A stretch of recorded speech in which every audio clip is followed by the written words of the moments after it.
विरोध की बात करना, हम तो समझ रहे हैं कि जितने विपक्ष के लोग हैं ये पाकिस्तान जाके वहां का पानी पी लिए हैं। पाकिस्तान के पानी में हमेशा विरोध आ जाता है, तो वही विरोध बोलते हैं लोग। उनकी भी सरकार रही है, तो उनके सरकार में मथुरा के लिए उन्होंने क्या किया वो खुद समझ सकते हैं कि मथुरा में क्या क्या उनकी सरकारों में तांडव हुआ,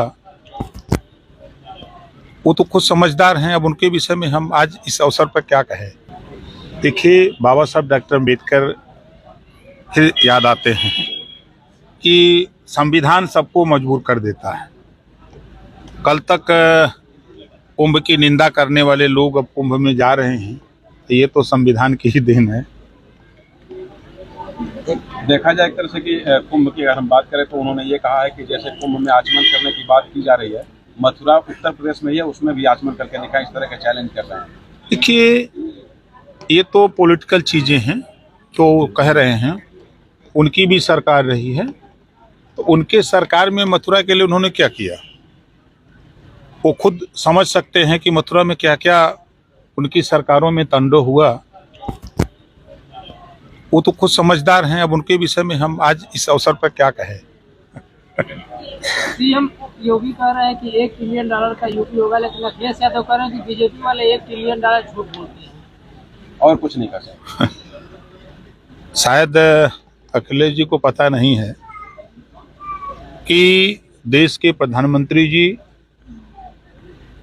देश में 10 साल में जो बदलाव ले आए, अगर चश्मे का पावर बदल दें, विरोध का जो चश्मा लगाए हैं उसको हटा दें, तो आज बड़े पैमाने पर प्रदेश में एक्सप्रेसवे मिल रहा है। बड़े पैमाने पर आज जो सिंगल रेलवे लाइनें थी डबल हो गई। जो स्टेशन पर गाड़ियां जब खड़ी होती थे तो हम लोग भी झेले हैं कि बोगी प्लेटफार्म के बाहर खड़ी हो जाती थी, तो उतरने में जो बुजुर्ग होते थे, नौजवान, सबको दिक्कत होती थी।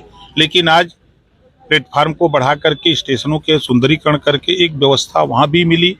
जो कनेक्टिविटी एयर जहाज की आप देखिए, एयरपोर्ट की देखिए, आज 21 एयरपोर्ट पूरे प्रदेश में बने। और मजे की बात कि उनकी सरकारों में दंगे होते थे, कर्फ्यू लगते थे और जन की हानि होती थी। आज योगी जी की सरकार है 7.5 साल से, एनडीए की सरकार में 7.5 साल में आज ना तो जन की हानि हो रही है, ना कर्फ्यू लग रहे हैं, ना दंगे हो रहे हैं। ये उपलब्धि है, ये तो उनको दिखाई नहीं दे रहा है। आज 75 साल के सफर में मैं फिर कह रहा हूं कि एक समय था आज़ादी के बाद कि चिट्ठी जब आती थी गांव में तो पढ़ने के लिए खोजे जाते थे, और आज हम लोगों की बेटियां, बहनें, नौजवान बेटे आज करोड़ों करोड़ों graduate, post graduate, LLM, PhD, M.Com, B.Com करके हर गांव में आपको चिट्ठी तो नहीं, अब तो विज्ञान का युग है और अब तो बड़ी ऊंचाइयों को हासिल कर रहे हैं हम लोग। मिल्कीपुर उपचुनाव क्या देख रहे हैं सर? जीतेंगे। वो तो देख रहे हैं ना कि विपक्ष के लोग अपनी हताशा और निराशा का गीत गा रहे हैं। वो उन्हीं वही कह रहे हैं कि हम अब नहीं जीतेंगे, हमको क्या कहना है। अयोध्या में मात दे चुके हैं, फिर दावा कर रहे हैं मिल्कीपुर हमारा।